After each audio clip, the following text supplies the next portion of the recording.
আসসালামু আলাইকুম। টাইমস 24 এর আইন কথনে আপনাদের সবাইকে স্বাগতম জানাচ্ছি। আমি ব্যারিস্টার মোহাম্মদ মনির হোসেন। আমাদের বাংলাদেশ কনস্টিটিউশনে আর্টিকেল 27 এ রয়েছে, all citizens are equal before law and are entitled to equal protection of law. তার মানে বোঝাচ্ছে সারা বাংলাদেশের যে মানুষগুলি রয়েছে, আমরা যারা আমি সহ সারা মানুষ, তারা আইনের চোখে সমান। সবাইকে একই আইন দ্বারা বিচার করা হবে। কিন্তু 2018 সালের সমীক্ষায় দেখা যায় যে বাংলাদেশে 63.36% লোক তারা গ্রামে বাস করে। যারা গ্রামে বাস করে তাদের জন্য আইনের সুরক্ষা এবং আইনের মাধ্যমে নিজের অধিকার প্রতিষ্ঠা এবং প্রতিকার পাওয়ার ব্যবস্থাটা কম। কিরকম কম? সেটা হচ্ছে যে মূল যে আদালতগুলি রয়েছে সেই আদালতগুলো থাকে জেলা শহরে। তো গ্রামীণ জনপদে যারা দূরবর্তী গ্রামীণ জনপদে আদালত বা আইন আদালতের ছোঁয়া সেখানে সাধারণ মানুষ পায় না। এই জন্য বাংলাদেশ সরকার 1976 সালে গ্রাম আদালত অধ্যাদেশ জারি করে। তারপরে 2006 সালে গ্রাম আদালত আইন প্রণীত হয় জাতীয় সংসদ থেকে। তার পরবর্তীতে 2013 সালে সংশোধনী এবং 2017 সালে গ্রাম আদালত বিধিমালা প্রণীত হয়। এই গ্রাম আদালত মানুষের আদালত। প্রত্যেকটি গ্রামীণ জনপদে ইউনিয়ন পরিষদে এই আদালতগুলি পরিচালিত হয় ইউনিয়ন পরিষদের চেয়ারম্যান দ্বারা। তো আমরা আমাদের এই পর্বে আলোচনা করব গ্রাম আদালত। গ্রাম আদালতের মাধ্যমে বিচার কিভাবে পরিচালিত হয়, কিভাবে হওয়া উচিত এবং কি আরো করলে মানুষের ক্ষেত্রে অ্যাক্সেস টু জাস্টিস, যে মানুষের কাছে আইন পাবার যে আইনের দ্বারা সুরক্ষা, এই সুরক্ষা আরো নিশ্চিত হবে। এই গ্রাম আদালতের বিষয়ে আমাদের সাথে আলোচনা করবার এবং আইনের ব্যাপারে আরো ইনসাইটফুল নলেজ আমাদের সাথে শেয়ার করবার জন্য আমাদের সাথে এবার রয়েছেন জনাব আব্দুর রহমান, যিনি অ্যাডভোকেট, বাংলাদেশ সুপ্রিম কোর্টে কর্মরত রয়েছেন। তো স্যার, আপনার কাছে চলে যেতে চাচ্ছি যে আমাদেরকে একটু এই গ্রাম আদালত যে রয়েছে, এই একটি আইন, এই আইনের মাধ্যমে গ্রাম আদালত প্রতিষ্ঠা হয়, এই বিষয়ে স্যার আপনার মূল্যবান বক্তব্য আমাদের কাছে পেশ করার। ধন্যবাদ আজকে অনুষ্ঠানে সঞ্চালককে এবং যারা আজকে এই অনুষ্ঠানটি শুনছেন সকলের কাছে আমি কৃতজ্ঞতা স্বীকার করছি যে আমি সুস্থ শরীরে আপনাদের সামনে উপস্থিত হতে পেরেছি আপনাদের দোয়ায়। তো আমি যদি প্রথমে মনে করি যে এই গ্রাম আদালতের ইভলিউশনটা কিভাবে আসলো, যে আবির্ভাবটা, আমরা তো হঠাৎ করে আমরা এই গ্রাম আদালতের অস্তিত্ব কিন্তু পাইনি। এটার একটা ক্রমবিকাশ আছে। সেই ক্রমবিকাশটা আগে সেই ইসলামিক যুগ থেকেই যে বিচার ব্যবস্থা ছিল, কিন্তু এই যে গ্রাম পর্যায়ে যে একটা বিচার ব্যবস্থা পৌঁছে দেওয়া, সেটার প্রাথমিক আমরা যে কনস্ট্রাকটিভ যে আইডিয়া পাই সেটা হলো মুঘল পিরিয়ড থেকে। ইন্ডিয়ান সাবকন্টিনেন্ট যখন মুঘল সম্রাটদের দ্বারা এটা পরিচালিত হচ্ছিল, তখন তারা বিচার ব্যবস্থাকে অনেকটা সুদৃঢ়ভাবে এবং বিভিন্ন টায়ারে ভাগ করে তারা বিচার ব্যবস্থাকে সাজান, এবং সেখানে তারা একটা ভিলেজ কোর্ট অন্য নামে, সেটা ছিল গ্রাম পঞ্চায়েত হিসেবে তারা একটা আদালত প্রতিষ্ঠা করেছিলেন। এবং সেখানে দুই ধরনের টু টাইপস অফ ওয়ার্ক ছিল, এবং সেখানে পেটি কেসগুলা, একটা ছিল গ্রাম পঞ্চায়েত, আরেকটাই ছিল জমিদার। দুইটা টায়ারে সেই বিচার কার্যটা পরিচালিত হতো মুঘল আমলে, এবং সেখানে সিভিল এবং ক্রিমিনাল কেসে পেটি কেসগুলা, যেগুলা অতি নগণ্য ধরনেরই ছিল, সেই বিচারগুলা ওনারা পরিচালনা করতেন। পরবর্তীতে যখন দেখা যাচ্ছে যে মুঘল পিরিয়ডেই যখন ইস্ট ইন্ডিয়া কোম্পানি এ দেশে লাইসেন্স পায়, সেই 1599 31 ডিসেম্বর, তখন ইস্ট ইন্ডিয়া তখন এই দেশে যখন প্রবেশ করে, তারপরে আস্তে আস্তে তাদের বাণিজ্য এবং বাণিজ্য বৃদ্ধি ঘটতে থাকে, এবং এক পর্যায়ে তারা এই দেশ শাসনের চিন্তা ভাবনা যখন নেয়, তখন তারা ধীরে ধীরে যখন তাদের দৃষ্টিভঙ্গি চেঞ্জ করতে থাকে, এবং দেখা যাচ্ছে যে তারা যখন ক্ষমতাটা নিয়ে নিল, তখন প্রাথমিক পর্যায়ে সেই মুঘল এম্পেররদের, নবাবদের কাছেই সেই বিচার ব্যবস্থাটা রেখেছিল, শুধু রেভিনিউ সাইডটা তারা নিয়েছিল।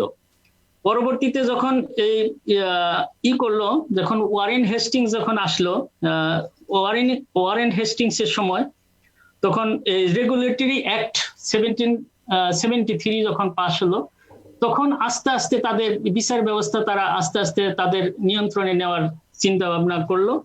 এবং পরবর্তীতে তারা বিভিন্ন সময় চার্টার অ্যাক্ট গঠন করে 1793। তখন লর্ড কর্নওয়ালিস একটা বিরাট ভূমিকা গ্রহণ করে, এবং এই চার্টার অ্যাক্ট গুলা পরবর্তীতে 20 বছর পর অন্তর অন্তর এটা পরবর্তীতেই করে, তারা এটা বাড়াতে থাকে, তাদের মেয়াদ বৃদ্ধি করতে থাকে। এবং ফাইনালি যেটা দেখা যাচ্ছে যে লোকাল গভর্নমেন্ট যে যুগান্তকারী যে ইটা আনেন লর্ড ডাফরিন, তাকে অনেকে বলে থাকেন যে father of the local government. উনি প্রথম এই স্থানীয় স্বায়ত্ত শাসনের চিন্তা ভাবনা উনি প্রথমে ওনার নিয়ে আসেন,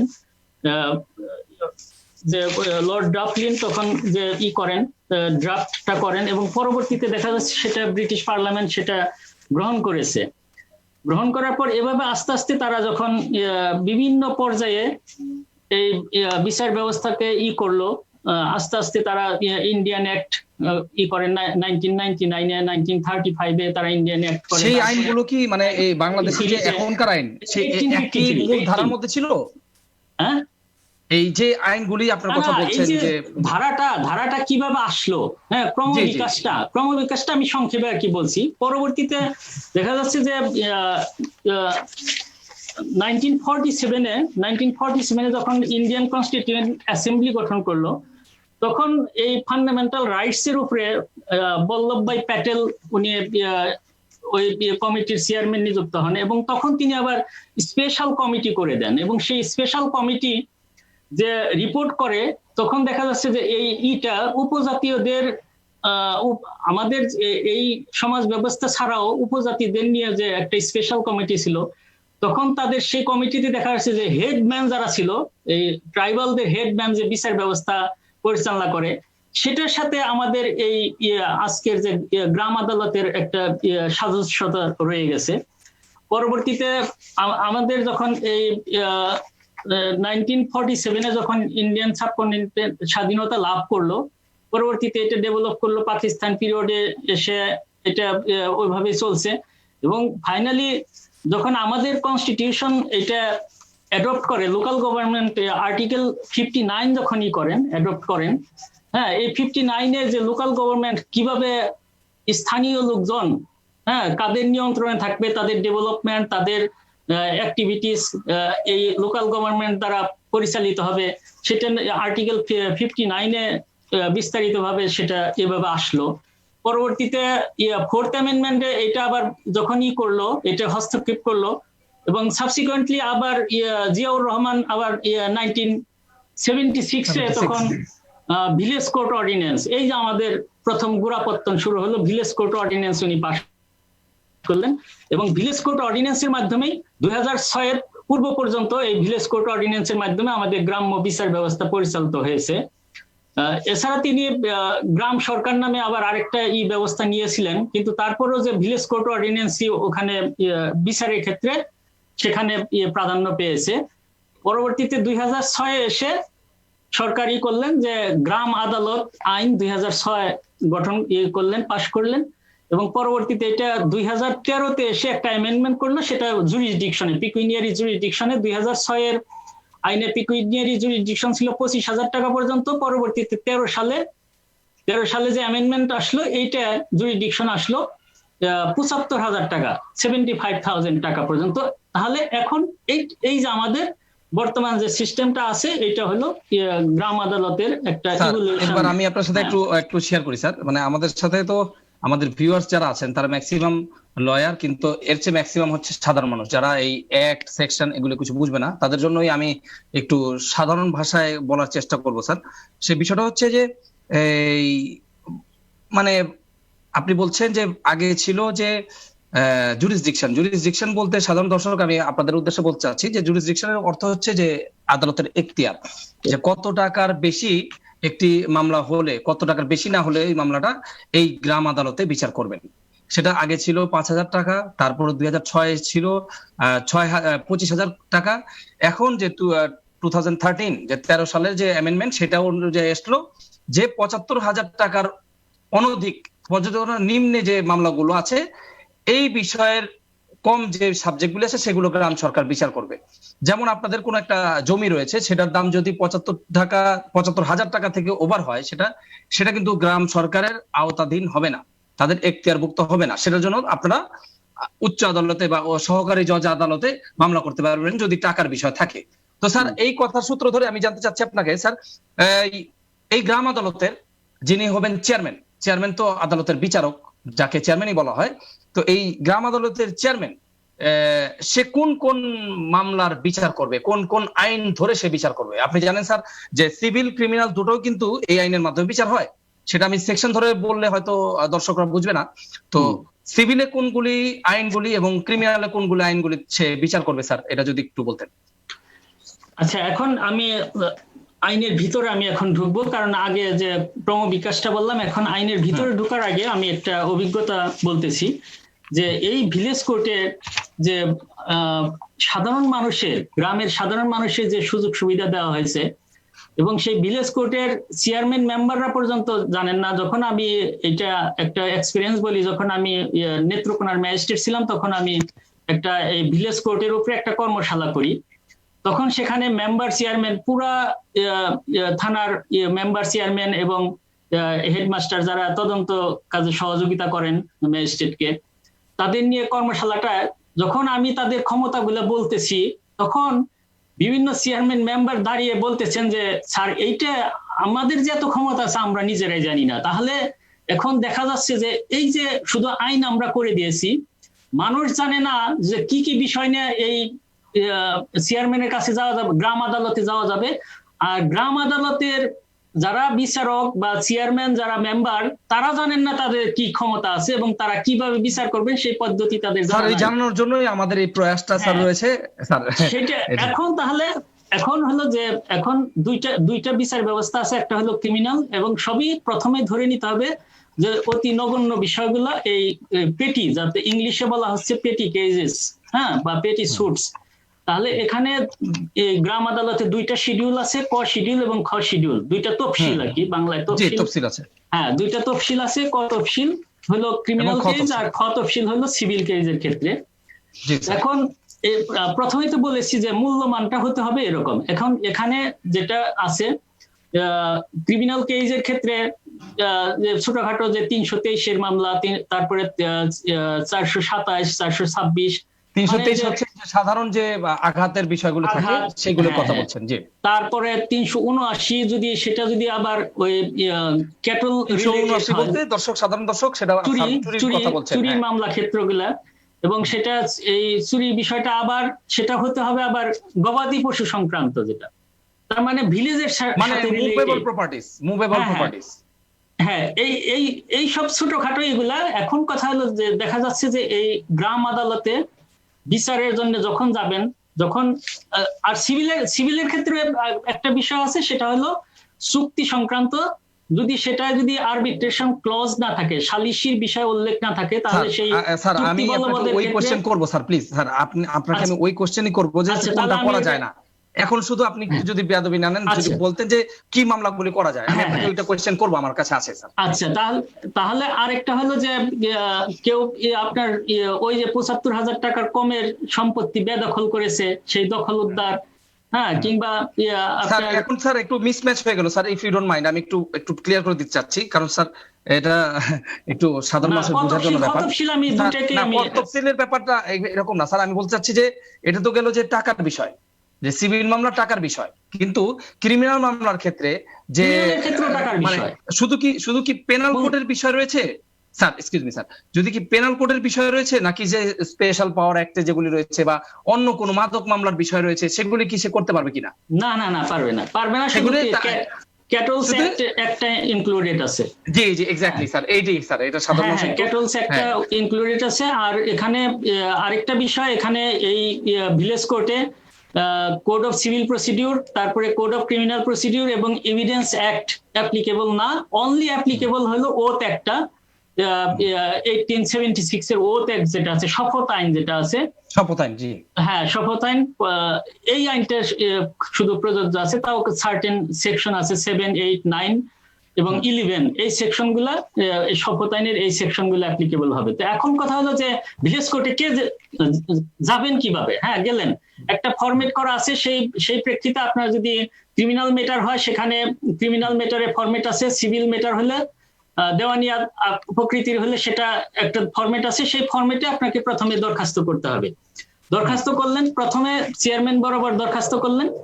চেয়ারম্যান যদি এই দরখাস্তটা যদি মনে করেন যে এইটা বিচারে নেওয়া উচিত, হ্যাঁ, তাহলে উভয় পক্ষকে নোটিশ দিবেন। নোটিশ দিয়ে বলবেন যে আপনারা আপনাদের মেম্বার মনোনীত করেন, হ্যাঁ, দুইজন করে প্রতিনিধি মনোনয়ন করতে পারবেন, দুজন করে প্রতিনিধি মনোনয়ন করতে পারবেন। সেখানে বলা আছে একজনকে অবশ্যই মেম্বার হতে হবে ওই সংশ্লিষ্ট কাউন্সিলে, আর একজন বাইরে থেকে নিতে পারবেন। আবার আরেকটা বিধান আছে, যদি আপনি একজনকেও নিতে না চান তাহলে চেয়ারম্যান বরাবর দরখাস্ত দিয়ে বলতে হবে যে না, আমি কোনো মেম্বারের উপরে আমার কনফিডেন্স নেই, আমি দুইজনকে বাইরে থেকে নিতে চাই। তাহলে যদি চেয়ারম্যান অ্যালাউ করে তাহলে আপনি দুইজনকে বাইরে থেকে নিতে পারবেন। স্যার, আমাদের আইনজীবী বন্ধুদের উদ্দেশ্যে স্যার আমি একটু বলতে চাই, স্যার আপনি যে কথাটা বলছেন এক্ষেত্রে কিন্তু কোনোভাবে কিন্তু মানে একজন লয়ার কিন্তু রিপ্রেজেন্ট করতে পারবে না। না, ওটা আসতেছে এখন পর্যায়টা যাক আগে, ওখানে যাক আগে, তারপরে কথা হলো যে তাহলে এখন তাহলে আবার এখন দেখা গেল যে জুরিসডিকশন কি আছে, যে একটা পার্টি আছে এই ইউনিয়নে, আরেক ইউনিয়নে, আর আরেক পার্টি আছে বি ইউনিয়নে, তখন এই মামলাটা কোথায় হবে? এই মামলাটা তখন দেখতে হবে যে কজ অফ অ্যাকশনটা কোথায় অ্যারাইজ করেছে, সেই সংশ্লিষ্ট ইউনিয়নে এই মামলাটা হবে। কিন্তু এখানে আরেকটা বিষয় আছে, কিন্তু অপরপক্ষ যে অন্য ইউনিয়ন থেকে আসবে তখন সে আবার করতে পারবে, তার সংশ্লিষ্ট ইউনিয়নের প্রতিনিধি উনি এখানে করতে পারবেন, এখানে এনগেজ করতে পারবেন। এটা চেয়ারম্যানকে দরখাস্ত দিয়ে বলতে হবে যে আমি আমার ইউনিয়ন থেকে আমি একজন প্রতিনিধি দিতে চাই। তারপরে এভাবে যদি এখন আর যদি উনি চেয়ারম্যান যদি না নেন মামলাটা, তাহলে কি হবে? তাহলে উনি শুধু বাদীকে, যিনি কমপ্লেনেন্ট ছিলেন বাদীকে, তিনি একটা নোটিশ দিবেন, নোটিশ দিয়ে বলবেন যে এই মামলাটা এখানে গ্রহণ করা যাবে না, সাস এন্ড সাস একটা রিজন উনি দেখাবেন। তখন এই আদেশে সংক্ষুব্ধ হয়ে যদি উনি ক্রিমিনাল মেটারে যদি এই সিদ্ধান্ত দেন, তাহলে উনি ফার্স্ট ক্লাস ম্যাজিস্ট্রেটের কাছে রিভিশন করতে পারবেন, এই ক্ষেত্রটা রিভিশনের। আর সিভিল ম্যাটার হলে উনি অ্যাসিস্ট্যান্ট জাজের কাছে, সহকারী জজের কাছে এটা রিভিশন করবেন। কিন্তু একাধিক সহকারী জজ যদি থাকে ওই সংশ্লিষ্ট জুরিসডিকশনে, তাহলে সর্বকনিষ্ঠ যে সহকারী জজ আছে তার কাছে এই রিভিশনটা হবে। তাহলে এই যে এখন গ্রাম আদালত গঠন হলো, এখন 5 জনের হলো গ্রাম আদালত গঠন হলো। এখন এখানে আরেকটা বিধান আছে, যদি এই গ্রাম আদালত ইউনানিমাস ডিসিশন দেন, যে 5 জনে একই পক্ষে মতামত দেন, তাহলে এই সিদ্ধান্তের এগেইনস্টে কোনো আপিল চলবে না। আবার যদি বলছেন যে মানে এই আদালতের সিদ্ধান্ত হয়, স্যার স্যার অনেকগুলি বললে সাধারণ মানুষ বুঝবে না স্যার। মানে বিষয়টা হচ্ছে যে আমরা এখন আলোচনা করছিলাম যে আদালতের গঠন প্রক্রিয়া থেকে এখন তারপরে হচ্ছে জুরিসডিকশনের পরে জুরিসডিকশনের কথা বললেন, তারপরে বলছেন হচ্ছে আদালতের এইখানে গ্রাম আদালতের সিদ্ধান্তর ক্ষেত্রে কি হবে, সিদ্ধান্তের ব্যাপারে আপনি বলছিলেন স্যার, ওইটি একটু যদি বলতেন স্যার। সিদ্ধান্তের ইউনানিমাস ডিসিশন হচ্ছে যে যদি এই আদালতের একজন চেয়ারম্যান এবং দুজন করে 4জন করে 5 জন মেম্বার যদি সবাই মিলে একই ডিসিশন দেয়, কারণ স্যার এখানে বোঝা যাচ্ছে যে প্রত্যেকের ডিসিশন দেওয়ার একটা মতামতের একটি জায়গা আছে, যে এই বিষয়ে উক্ত বিষয়ে প্রত্যেকজন মেম্বার আলাদা আলাদা করে বলতে পারবে। তো এই বলার ক্ষেত্রে স্যার আপনি বলছিলেন যে যদি ইউনানিমাস ডিসিশন দেয় স্যার, হ্যাঁ, তাহলে আর ওইটার বিরুদ্ধে কোনো আপিল হবে না। আর যদি 4:1 হয়, 4:1 হলো আপিল হবে না। 4:1 হচ্ছে যে যদি 4 জনের একজন যদি মানে পক্ষে মানে বিপক্ষে থাকে আর 4 জন যদি পক্ষে থাকে, সেক্ষেত্রেও আপিল হবে না। আর 3:1 হলে তখন 3:2 হলে এটা আপিল হবে। 3:1 হলেও আপিল হবে, কারণ যখন বিচারক আবার যদি ওই বিচার কার্যে যখন যদি 4 জন থাকেন, কারণ এখানে আরেকটাই আছে, যদি দেখা গেল যে শুধু একজন প্রতিনিধি দিচ্ছেন, 2 জন করে প্রতিনিধি দেওয়ার নিয়ম, কিন্তু একজন প্রতিনিধি দিচ্ছেন, তখন তাহলে হচ্ছে বিচারক হচ্ছে 4 জন। এজন্য 3:1 হলো আপিল হবে, 3:2 হলো আপিল হবে, আর 4:1 হলে আপিল হবে না, আর 5:0 হলে আপিল হবে না। হ্যাঁ, তার মানে ইউনানিমাস সিদ্ধান্ত হলে আপিল হবে না। এখন এই যে আপিল, এই সিদ্ধান্তের আগে এখন আরেকটু ভিলেজ কোর্টের আরেকটু জুরিসডিকশন আছে, সেটা হলো সাক্ষী তলব করা। এই ভিলেজ কোর্টের এখতিয়ার আছে সাক্ষী তলব করা, তারপরে কোনো দলিল তলব করা। আবার এখানে কিছু রয়ে গেছে, লিমিটেশন রয়ে গেছে। যদি কোনো সরকারি ব্যক্তি এই মামলার সাথে জড়িত থাকেন, তাহলে সেই ব্যক্তি যদি মনে করেন যে উনি আসলে পরে এই আদালতে সাক্ষী দেওয়ার জন্য আসলে সরকারি কাজের ক্ষতি হবে, তাহলে ওনার হায়ার অথরিটিকে জানাবেন, এবং সেটা উনি আসতে বাধ্য নন, এবং ভিলেজ কোর্ট তাকে আনতে পারবে না, কারণ সরকারের স্বার্থ ক্ষতি হলে সেখানে তাকে উপস্থিত করানো যাবে না। আবার আরেকটা বিষয় আছে যে এখানে আরেকটা ভিলেজ কোর্টের আরেকটা খুব ডিগনিফাইড একটা পাওয়ার রয়ে গেছে, সেটা হলো তার কন্টেম্পট পাওয়ার আছে। যখন ভিলেজ কোর্টের কোনো সমন ইস্যু করলো, কাউকে ডাকলো, কোনো ডকুমেন্ট উপস্থাপন করতে বললো, সেটা যদি অথবা আদালতে হট্টগোল করলো, কোনো সদস্যের বিরুদ্ধে বাজে অশালীন কথা বললো, মন্তব্য করলো, তখন সে কিন্তু কন্টেম্পটে নিয়ে এটা 500 টাকা, ওখানে এই 1000 টাকা স্যার, 1000 টাকা জুরিসডিকশনটা এখন বাড়িয়ে 1000 টাকা করেছে, 1000 টাকা করে হয়েছে। জি হ্যাঁ, তাহলে এই যে একটা ডিগনিফাইড একটা রয়ে গেছে, যেটা কন্টেম্পট পাওয়ার রয়ে গেছে, হ্যাঁ, কন্টেম্পট পাওয়ার রয়ে গেছে, যেটা আমাদের অনারেবল হাইকোর্ট ডিভিশন, অ্যাপিলেট ডিভিশনের কন্টেম্পট পাওয়ার আছে, এবং সাবঅর্ডিনেট কোর্টে পাওয়ার আছে, সেটা তার নিজস্ব এখতিয়ারে সেই পাওয়ারটা এক্সারসাইজ করে। কিন্তু আইনে একেবারে সরাসরি এই ভিলেজ কোর্টের এটাকে ডিগনিফাই করেছে এই কন্টেম্পট পাওয়ার দিয়ে।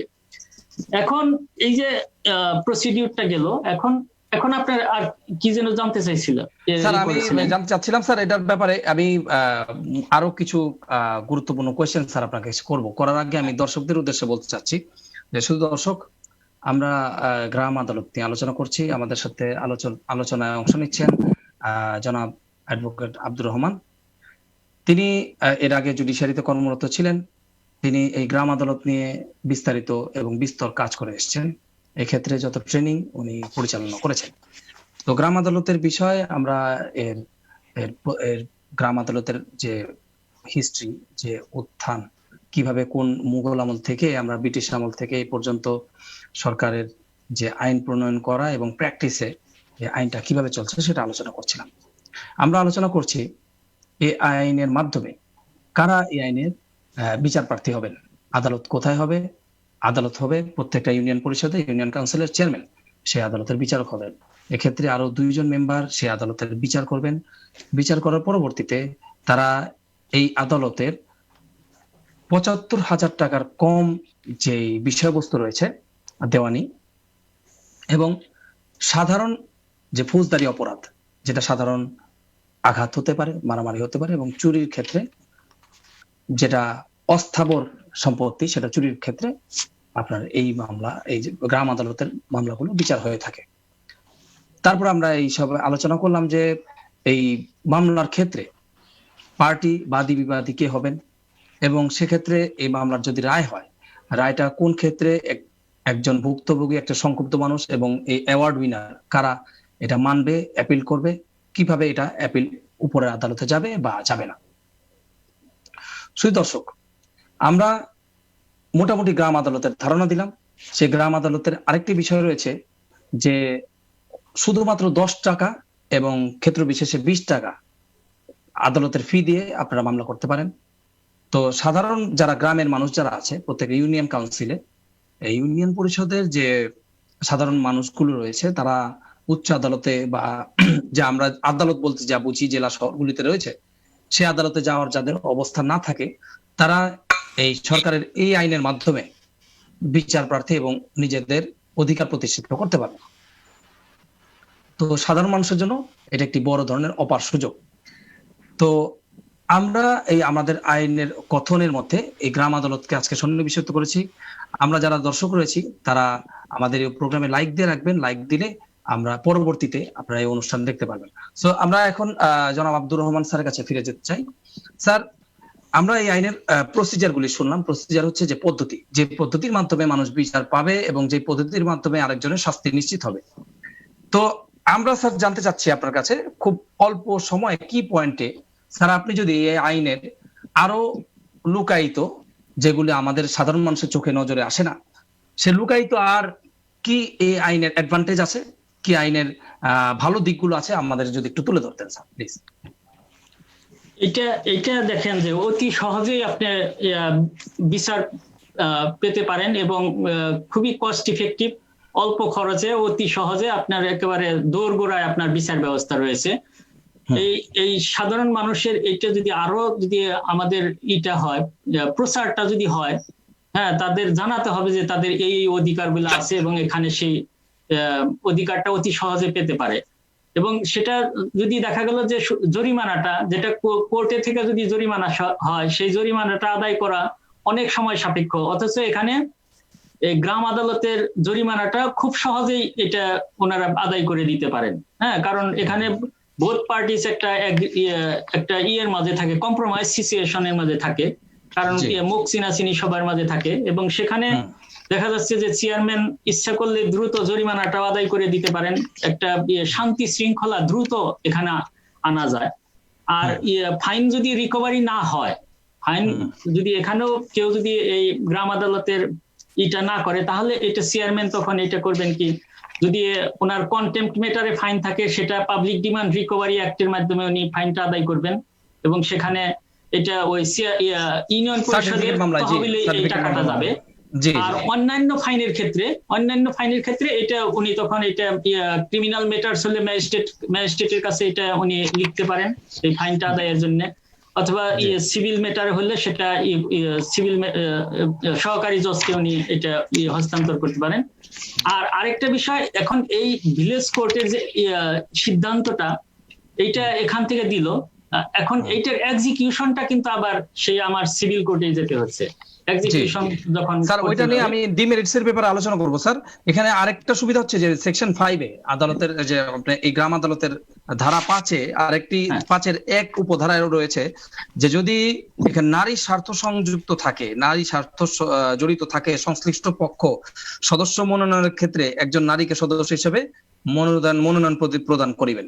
হ্যাঁ, এখানে কিন্তু একটি প্লাস পয়েন্টের বিষয়, জানি না এটা প্লাস পয়েন্ট কিনা, তবে স্যার আমার মানে on the face of the record এটা মনে হচ্ছে ভালো।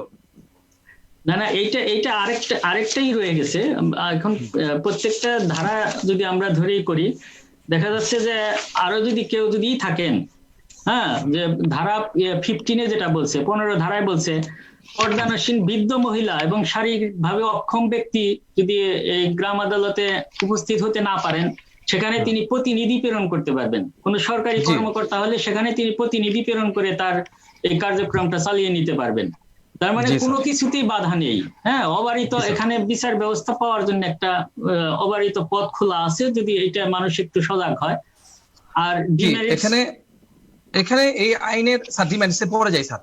আমাদের বিষয় রয়েছে হচ্ছে যে আমরা এই আইনের মাধ্যমে এই আইনে যে যা বুঝতে পেলাম যে এই আইনের মাধ্যমে যে এতগুলো বাংলাদেশে প্রায় 4000-এর মতো ইউনিয়ন পরিষদ আছে, এই 4000-এর মতো ইউনিয়ন পরিষদের কিন্তু প্রত্যেকটি ইউনিয়ন পরিষদ একটি আদালতের রূপ লাভ করতে পারে যদি আপনারা সংক্ষুব্ধ মানুষ যারা আছেন, যারা অধিকার সচেতন, তারা যদি এই আইনের ব্যাপারে জেনে থাকেন, এই আইনের মাধ্যমে যদি প্রতিকার লাভ করতে ইচ্ছা করেন, তাহলে কিন্তু প্রতিটি ইউনিয়ন পরিষদে একটি গ্রাম আদালত যারা আপনার অধিকার প্রতিষ্ঠার জন্য সদা সর্বদা রত আছে। তো আরো যে বিষয়গুলো রয়েছে সেগুলো কিন্তু আরেকটি প্লাস পয়েন্ট আমি দেখলাম যে স্যার আমরা যখন এই আইনের ব্যাপারে, আমার তো গ্যাজেট রয়েছে, বই রয়েছে, এছাড়াও যখন আমি ওয়েবসাইট গুলোতে সার্চ করা শুরু করলাম, তখন দেখলাম যে ওয়েবসাইট গুলোতেও এই গ্রাম আদালতের বিষয়ে সবকিছু পপ আপ করে আসছে, সবকিছু চলে আসছে। যেমন একটি গ্রাম আদালতে কি কি বিষয়ে মানে মামলা করলে বা আবেদন করলে কি কি উপায়ে আবেদন করতে হবে, এবং কার নাম, বাদী বিবাদীর নাম, ঠিকানা, ঘটনা, মামলার প্রতিকার, তারপরে কি ব্যাপারে আমি চাচ্ছি, কি চাচ্ছি না চাচ্ছি, সবই চলে আসছে। এটা নট নেসেসারি যে আমাদের লয়ার যারা আছি, আমরা লয়ার যারা আর্জি করি, পিটিশন দাখিল করি, তাদের মধ্যেই একদম ওই স্ট্রেট ওয়ে ওই ফরম্যাট গুলি ফলো করতে হবে, সেরকম কিছু না। তো এই খুব সাধারণ মানুষ সাধারণ হিসাবে যে মামলাগুলো করে সে বিষয়ে চলে আসতে পারে, এবং মানুষের সচেতনতাটাই পারে তাদের অধিকারকে আরো নিশ্চিত করে তুলে আনতে। তো স্যার এখানে একটা বিষয় হচ্ছে, স্যার আপনি জানেন আমি বিদেশে পড়াশোনা করেছি, আপনিও বিদেশে অনেক ট্রেনিং করেছেন, আপনি ভালো করে জানেন যে বিষয় একটা জিনিস কিন্তু সবসময় একরকম থাকে না। যেমন আমরা এখন আইন করেছি, পার্লামেন্ট আইন করেছে, আইনের সাথে সাথে যুগের সাথে সাথে অপরাধ কিন্তু চেঞ্জ হচ্ছে, অপরাধের মানে ফর্ম চেঞ্জ হচ্ছে। অপরাধের ফর্ম যদি চেঞ্জ হয়, শাস্তি এবং বিচারের ফর্মও কিন্তু চেঞ্জ করতে হবে সাথে সাথে। এই জন্যই আমরা ডিমেরিটস হিসেবে ওইভাবে বলবো না, তবে কিছু যেহেতু আমরা আইনের চোখ দিয়ে দেখি, আইনের চোখ দিয়ে কিছু প্রবলেম আমি এই আইনের ব্যাপারে তুলে ধরলাম স্যার, সেগুলো আপনার কাছে বিস্তারিত আমি প্রশ্ন ছুড়ে দেবার আগে কিছু আমি আপনাকে বলে দিচ্ছি যে স্যার, প্রথম যে আমার কাছে কনসার্ন যেটা লাগলো সেটা হচ্ছে, একজন আইনের ছাত্র হিসেবে আমি বলতে চাচ্ছি যে আমরা তো জানি স্যার যে চেয়ারম্যানরা কোথা থেকে কিভাবে জনপ্রতিনিধি হয়। তো একজন চেয়ারম্যান যদি একটা বড় গলায় বলে থাকে যে একজন চেয়ারম্যান আমি সমাজের প্রতিনিধি, আমি এমন অনেক কিছু জানি যা আইনজীবীরাও জানে না, বলতে পারে, আমিও মনে করি তিনি অনেক জানে, কিন্তু তিনি কিন্তু আইনের কোনো ট্রেনিং নিয়ে আসেননি। যে আইনের ট্রেনিং বলতে যে বিচার যে প্রক্রিয়া স্যার, আপনি যে বলতে পারেন যে এই আইনে এত ধারা এত কি করলো না করলো বলতে পারবে, জুডিশিয়াল মাইন্ড তাদের মধ্যে গ্রো করেছে কিনা এটা একটা সন্দেহের প্রশ্ন। এই ব্যাপারে কিন্তু স্যার একটা চিন্তার বিষয় রয়েছে, পার্লামেন্টের ব্যাপারে চিন্তা করতে পারে। নাম্বার 2 যেটা রয়েছে যে আপনি বললেন যে আদালত গঠন করার ব্যাপারে, একজন ভুক্তভোগী গ্রামীণ মানুষ সে মামলা বা আবেদন বা অভিযোগ করতে পারার পরে ওই গ্রামের আদালতের যে চেয়ারম্যান রয়েছেন তার কিন্তু কোনো এখতিয়ার নাই যে আসার ব্যক্তি যাকে আমি ডাক দিয়েছি সে যদি না আসে তাহলে কিন্তু তার আনতে বাধ্য করার কোনো উপায় নেই, এবং সে পরবর্তীতে এটা কি রয়ে যাবে, প্র্যাকটিক্যালি যেটা দেখা যায় স্যার, আপনি জানেন যে প্র্যাকটিক্যালি যেটা দেখা যায় যে অভিযোগটা তার হাতে আবার ফিরে দেওয়া ছাড়া চেয়ারম্যানের কোনো দায়িত্ব থাকে না। তারপরে আমি আরো কিছু ব্যাপার নোট করেছি স্যার, যে আপনার সাথে আমি শেয়ার করি যে সবসময় অনেক ক্ষেত্রে দেখা যায় যে আপনি বললেন এক্ষেত্রে লোকাল মানুষ মুখ চেনাচিনির একটা ব্যাপার থাকে।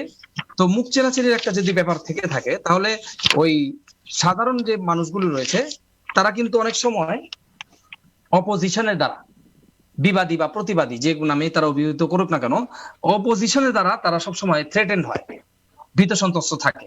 আরো রয়েছে হচ্ছে যে জোরপূর্বক আরবিট্রেশন, এই কিছু অভিযোগগুলি রয়েছে। আরো রয়েছে অভিযোগগুলি যে ইনফ্লুয়েন্সিয়াল পিপল দ্বারা, যারা সমাজের গণ্যমান্য ব্যক্তি, তারা জোরপূর্বক এদের চাপ প্রয়োগ করে যে মিউচুয়াল করো, সমাধান করো, আপোষ করো। তারপরে রয়েছে যে এটা বলা বাহুল্য যে অনেক ক্ষেত্রে চেয়ারম্যানদের বায়াসনেস এর ব্যাপারে প্রশ্ন উঠতে পারে। তারপরে এখানে যে ভিকটিম যারা আছে, বাদী সাক্ষী যারা আছে, তারা অনেক সময় তাদের মত প্রকাশ করতে ভয় পায়, চিন্তা করে যে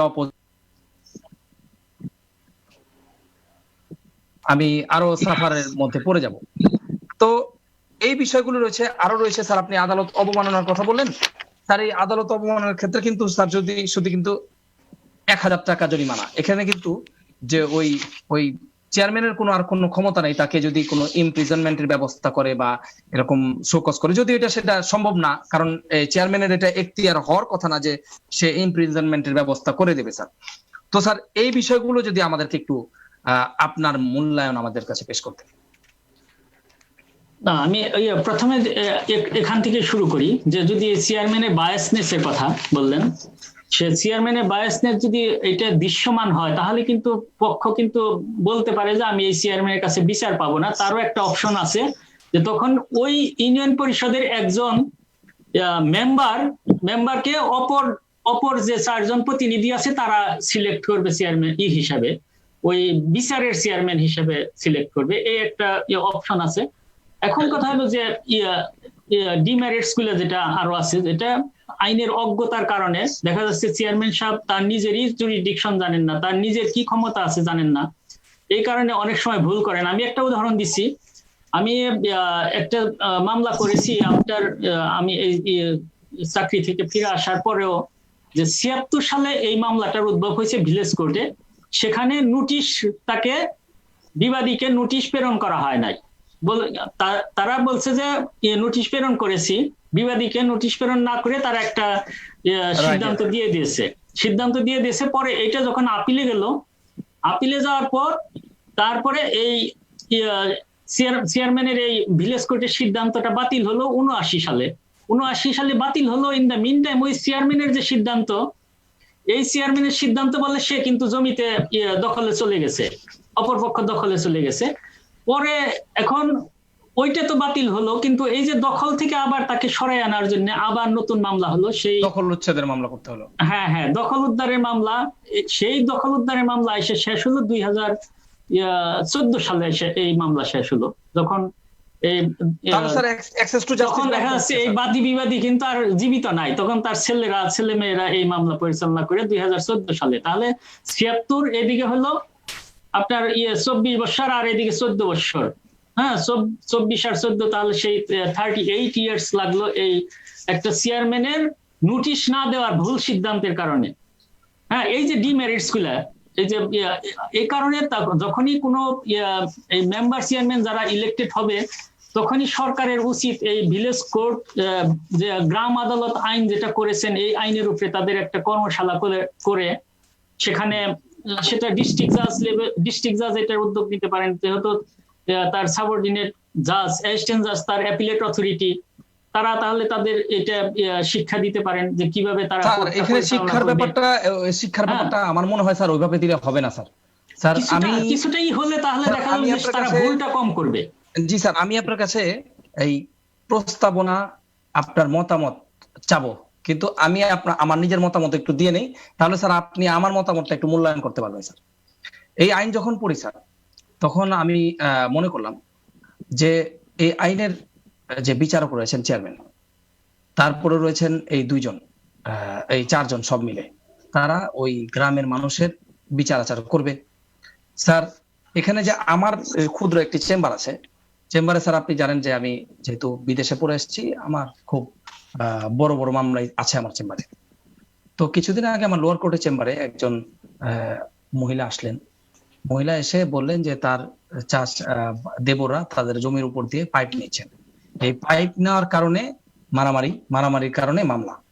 একটি সিভিলের বিষয়, একটি সিভিল দেওয়ানির ইস্যুতে কয়টি মামলা হয়ে যাবে এবং হতে থাকবে।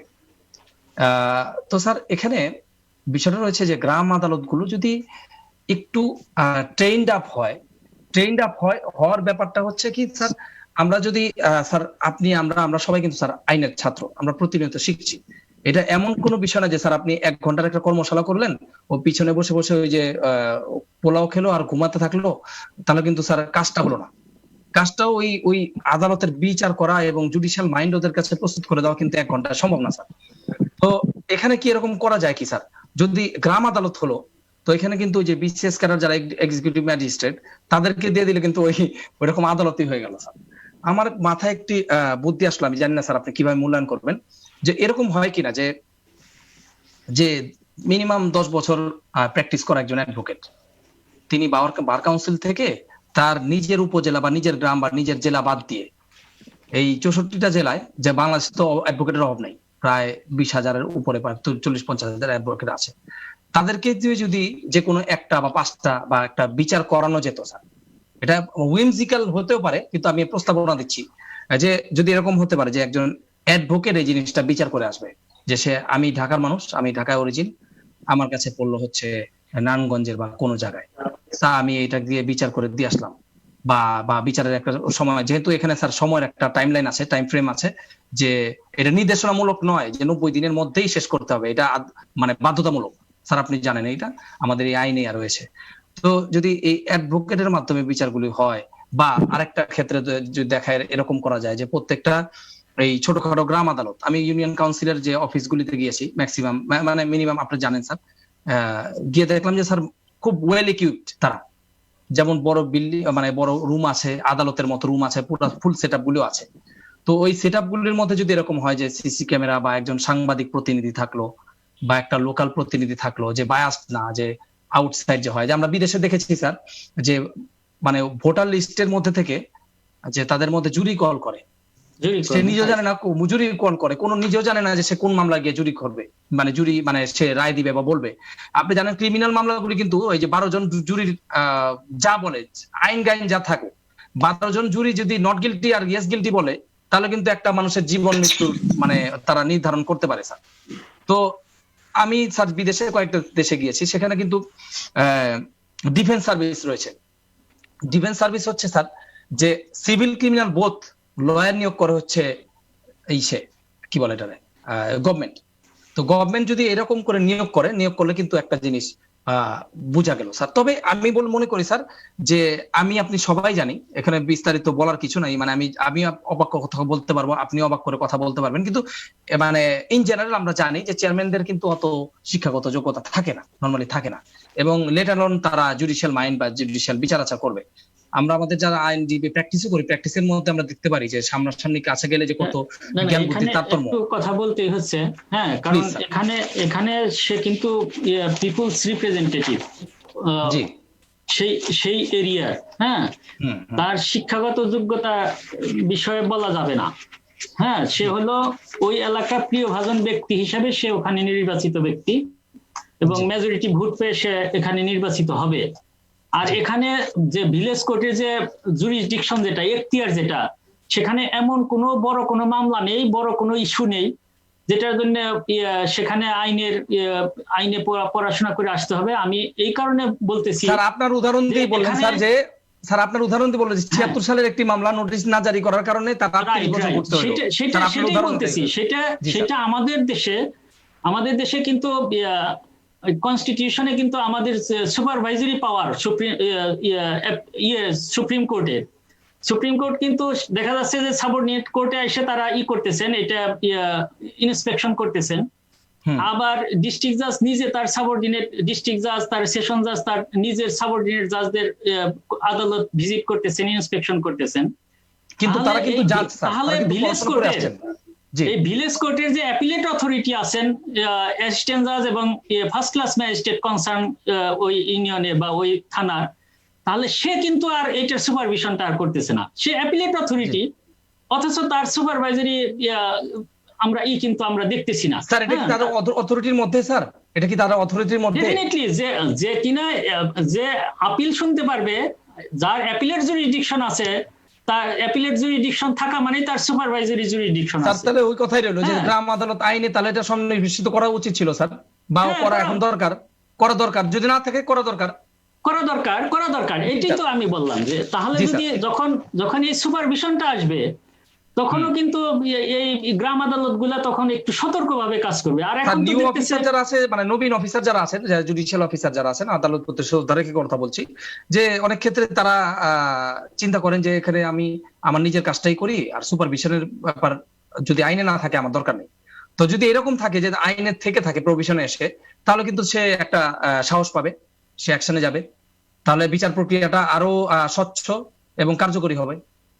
হ্যাঁ, ডেফিনেটলি এটা থাকা দরকার। ভিলেজ কোর্টের এই বিধানটা ইনক্লুড করা দরকার। ভিলেজ কোর্টে আরেকটা ডিফেক্ট রয়ে গেছে, সেটা হলো যে আপনার সিভিল মামলার ক্ষেত্রে যদি করে যে এই মামলাটা নিবে না, তখন বাদীকে সে নোটিশ দিয়ে তারপরে বলবে যে না, এটা মামলাটা নেওয়া যাচ্ছে না।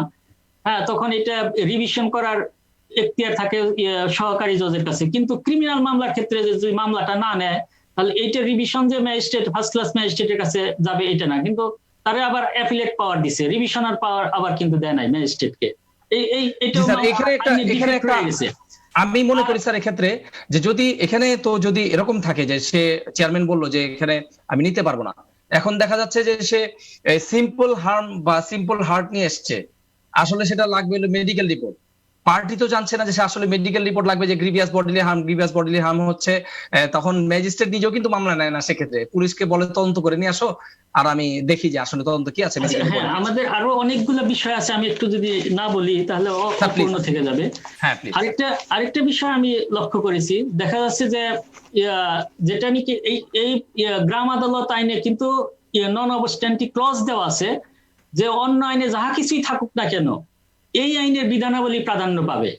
তাহলে যখন দেখা যাচ্ছে এখানে লয়ারের অ্যাক্সেস নাই, হ্যাঁ এখানে লয়ারের অ্যাক্সেস নাই, এই আইনে নিষেধ করা আছে কোনো লয়ার এনগেজ করা যাবে না, তখন এখন যে বিষয়, যখন সমাজে কোনো বিষয় হয় তখন দেখা যাচ্ছে যে মানুষ আগে লয়ারের কাছে যায়, তখন লয়ার দেখে যে ঘটনাটা এটা গ্রাম আদালতের, কিন্তু যেহেতু আমার অ্যাক্সেস নাই, এই যে ডিফেক্টসটা আইনের, আমার অ্যাক্সেস যেহেতু নাই, তাহলে 506 এর পার্ট ওয়ান হলো গ্রাম আদালতের, তাহলে আমি যদি পার্ট 2 একটা এলিমেন্ট যোগ করে দেই তাহলে আর গ্রাম আদালতের আর পাওয়ার থাকলো না, তখন এটা ম্যাজিস্ট্রেটের কাছে চলে গেল। তাহলে এই কারণে দেখা যাচ্ছে ম্যাজিস্ট্রেটের কাছে একটা মামলা আরো বড় বড় ধারা দিয়ে করছে, কিন্তু চার্জ গঠনের সময় দেখা গেল যে 323, 427, 506 এর পার্ট 1 এটার উপরে চার্জ গঠন করলেন, চার্জ গঠন করে আবার তার কাছে বিচার যদি রেখে দেন, ওই যখন দেখলেন যে ওই ধারার উপাদান আছে, তখন কিন্তু উনি চার্জ গঠন না করেই যে এই ধারায় চার্জ হবে তাহলে এইটা ভিলেজ কোর্টে ওনার প্রেরণ করতে হবে, কিন্তু যখন করলেন না, তখন আমি এই মানিকগঞ্জ কোর্টেরই একটা মামলা আমি অনারেবল হাইকোর্টে কিন্তু স্টে করে দিয়েছি।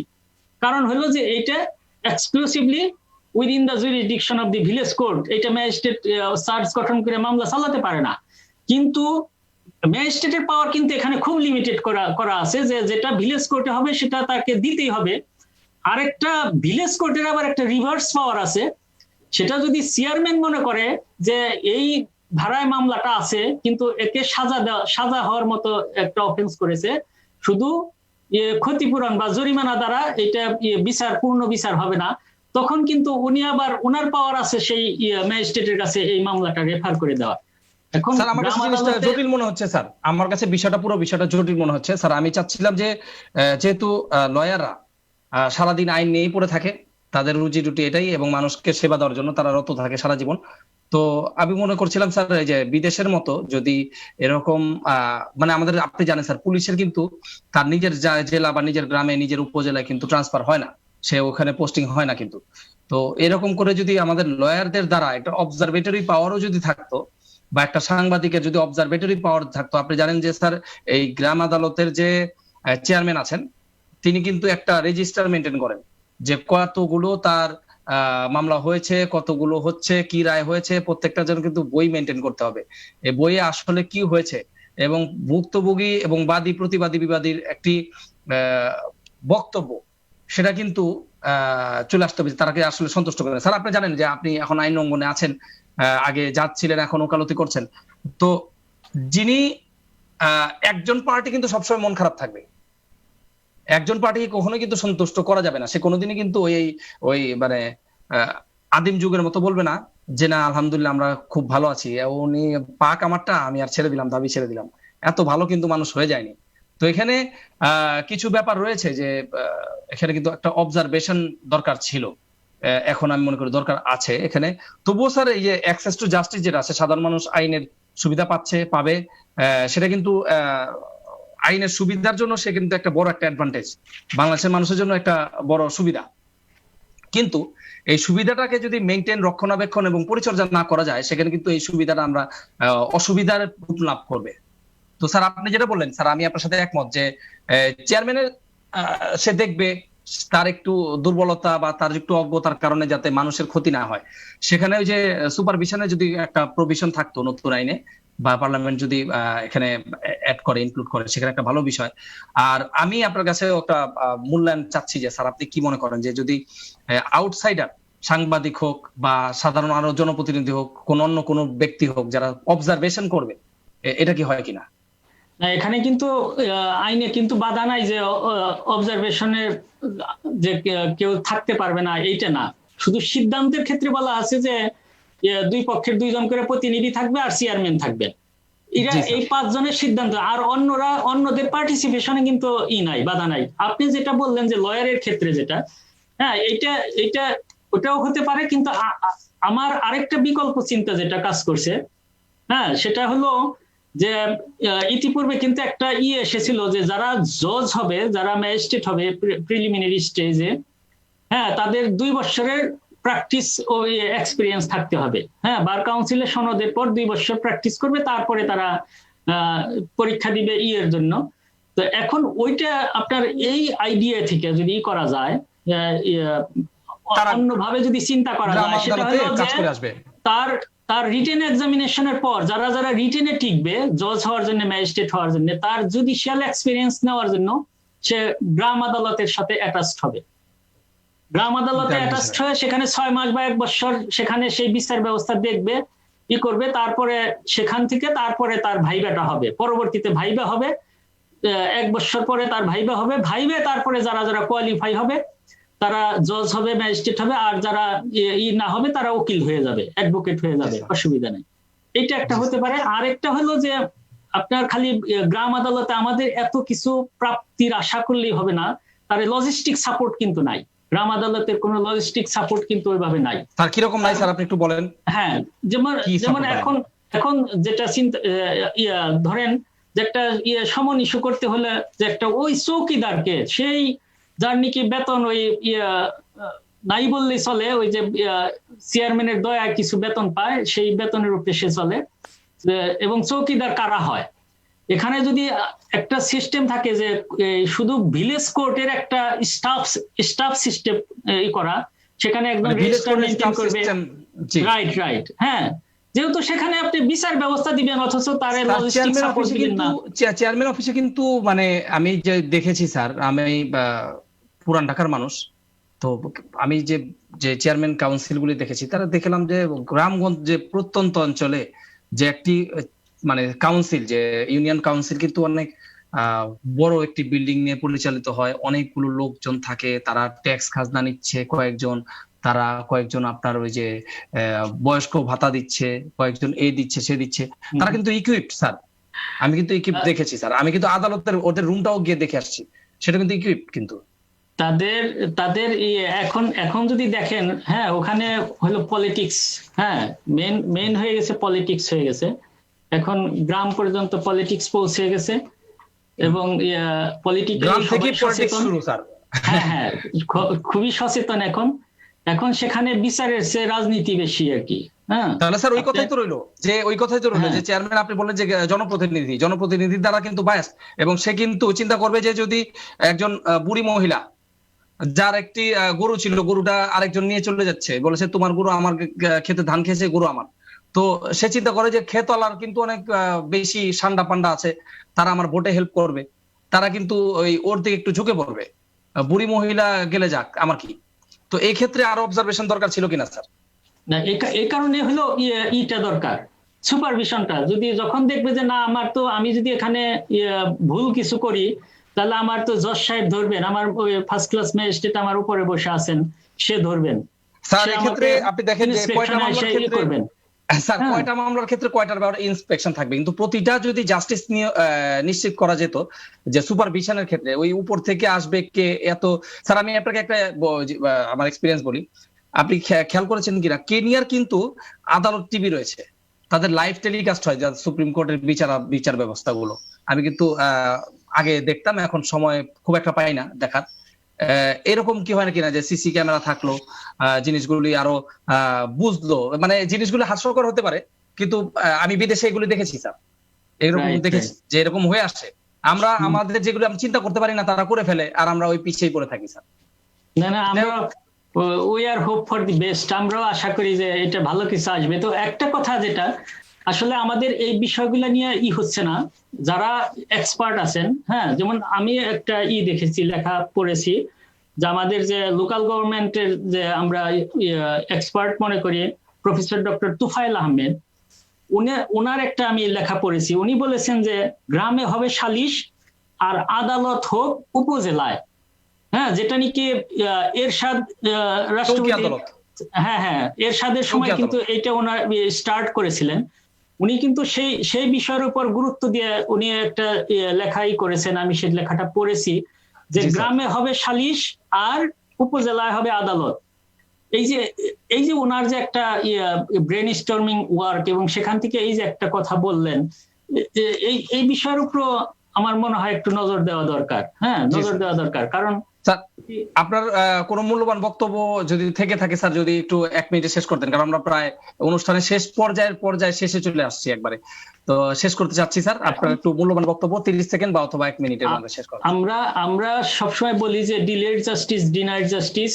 হ্যাঁ, তো এই যে ব্যাকলগ সৃষ্টি হচ্ছে আমাদের আদালতে, সেটা যদি এই যে আদালত সিস্টেমটা ডিসেন্ট্রালাইজ যদি না হয়, এই যে চেয়ারম্যানের পাওয়ারও এখন সেই ম্যাজিস্ট্রেট অ্যাপ্লাই করতেছে, ওই জজ সাহেব অ্যাপ্লাই করতেছে, তার ওয়ার্কলোড বেড়ে যাচ্ছে, তার মামলার পরিমাণ বেড়ে যাচ্ছে। এইটা যদি যার যে আইন যেখানে যারে দায়িত্ব দিছে সে যদি প্রপারলি ওই কাজটা করে, চেয়ারম্যানের যদি একটু নিরপেক্ষতা নিয়ে কাজ করে এবং তাকে নিরপেক্ষ কিভাবে রাখা যাবে সেই মেকানিজম যদি আইনে থাকে, হ্যাঁ, তাহলে আমার মনে হয় যে বিচার বিভাগের উপরেও কিছু লোড কমে যাবে। এই কারণে সার্বিকভাবেই চিন্তা করা দরকার যে এই গ্রাম ভিলেজ কোর্ট অ্যাক্ট যেটা আছে, গ্রাম আদালত আইন, এটাকে আরো পরিমার্জিত করে মানুষের কল্যাণকামী করা, এবং এই চেয়ারম্যানের ক্ষমতা আরো বাড়ানো যায় কিনা, এবং সেখানে প্রশিক্ষণের পরে হ্যাঁ তাদের আরো এখতিয়ারটা যদি আরো একটু বৃদ্ধি করা হয়, তাহলে দেখা যাচ্ছে যে আমাদের পাওয়ারটা, লোডটা কমে যাবে, আমাদের কোর্টের উপরে লোডটা কমে যাবে। সেই দিকে আমার মনে হয় দৃষ্টি রাখা দরকার।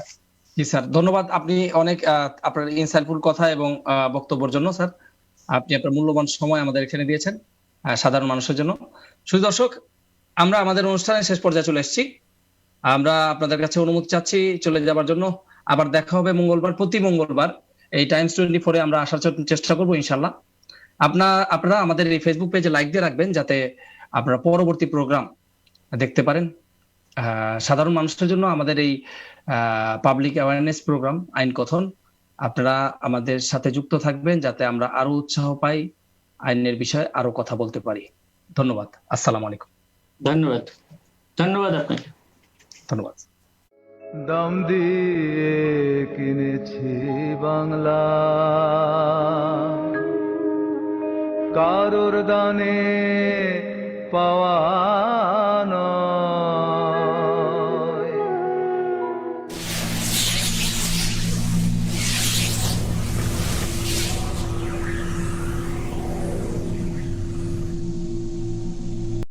দাম দিয়ে কিনেছি